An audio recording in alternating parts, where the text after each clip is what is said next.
Je me rappelle, j'allais en Israël, j'étais dans l'avion, et j'interrogeais un rabbin à côté de moi, je lui disais qu'est-ce qui va se passer pour les juifs à la fin des temps?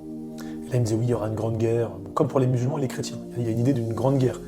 Mais en l'écoutant, en même temps, j'en apprenais un peu plus sur l'islam. Donc ça me touchait ce qu'il disait quand même. Et là je me dis, ah, c'est peut-être pas la religion que je crois.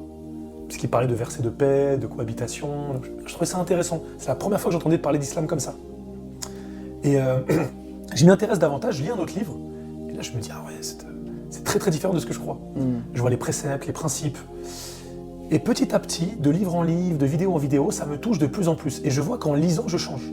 Ça m'affecte intérieurement, ça m'imprègne.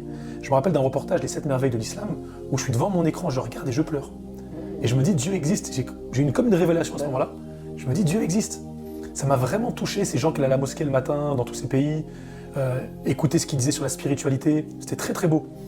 Après, j'ai lu le livre de Diams, le livre de Diams qui déconstruit le modèle occidental de réussite, et je m'y retrouve beaucoup. Le livre de Tariq Ramadan qui donne une très belle image du prophète, mais à l'inverse de ce que je vois moi chez les musulmans. Pardon, mais j'ai jamais vu Dieu ailleurs que dans l'islam. C'est-à-dire quand tu vas dans une mosquée, tu fais la prière, je sens que les gens s'adressent à Dieu directement. Les gens parlent de Dieu. Dans le judaïsme, dans ce que je connaissais moi, je n'entendais pas parler de Dieu. Et je ne voyais pas Dieu à la synagogue, je ne le sentais pas. Je ressentais la loi, je ressentais la philosophie peut-être, les gens philosophaient beaucoup, mais pas Dieu.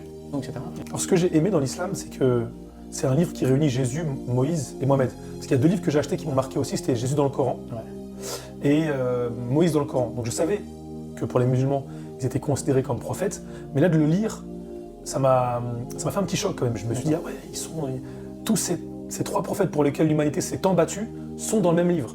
Et moi j'appréciais beaucoup Jésus, la figure de Jésus, ce qu'il a amené à l'époque avec les pharisiens, les réflexions qu'il a amenées. Je trouvais ça hyper pertinent, ça me touchait beaucoup. Et là je me dis, il y a un livre qui réunit les 3. Et que pour être musulman, il faut croire à la Torah et à l'évangile.